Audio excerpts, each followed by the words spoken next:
Nous acceptons qu'il domine sur nous, mais néanmoins, donne-nous le roi. Dieu dit à Samuel, écoute la voix du peuple. Ce n'est pas à toi qu'ils sont en train de rejeter. C'est moi qui sont en train de rejeter. À chaque fois que nous sortons de la ligne de conduite, à chaque fois que nous abandonnons la parole, nous rejetons Dieu. Branham me dit, c'est pourquoi j'accuse cette génération d'avoir crucifié Jésus-Christ pour la seconde fois. En rejetant la parole, vous crucifiez Jésus. En rejetant la parole, vous attristez le Saint-Esprit.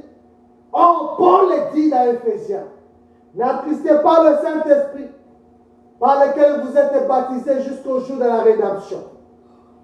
Mais que nous puissions rester sous la conduite du Saint-Esprit. Dans le royaume messianique, où Christ est le chef, où Christ prend le contrôle.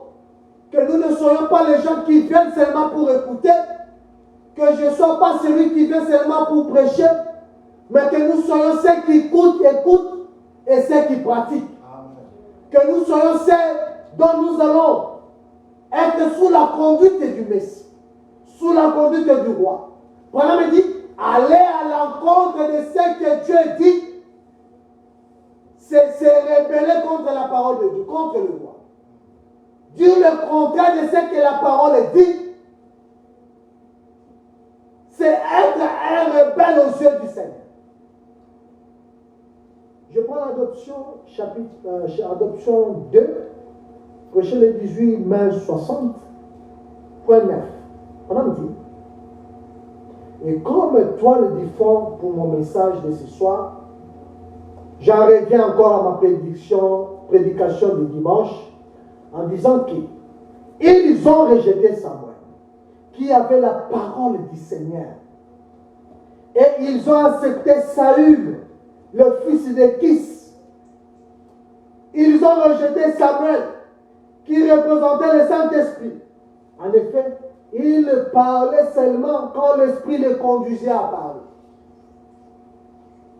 Et quand il les a attiré leur attention, il leur a dit, rappelez-vous, je ne vous ai jamais rien dit au nom du Seigneur, sans que le Seigneur l'accomplisse. Et je n'ai jamais eu une mauvaise conduite au milieu de vous. Personne ne peut m'accuser de péché, comme Jésus l'a dit. Qui peut me déclarer coupable de péché? Voyez-vous? Et il a encore dit, je ne suis pas venu auprès de vous pour vous réclamer de l'argent, ni quoi que ce soit. Je ne vous ai pris rien. Mais tout ce que j'ai dit, c'était pour votre bien.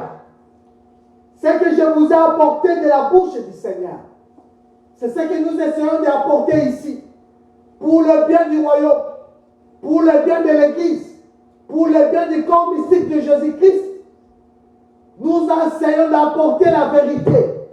Nous essayons d'amener l'Église tout près de Christ, pour que Christ puisse prendre le contrôle, pour que Christ puisse être celui qui domine, pour que Christ puisse venir habiter en vous. C'est ça le travail que nous sommes en train de faire. Malheureusement, comme les enfants d'Israël, l'Église aussi a rejeté Christ aujourd'hui. Ils ont rejeté la parole. Ils ont rejeté le message de leur temps. Ils ont rejeté le prophète. Et quand vous rejetez le prophète, vous tombez dans l'organisation. Vous tombez dans la pensée de l'homme.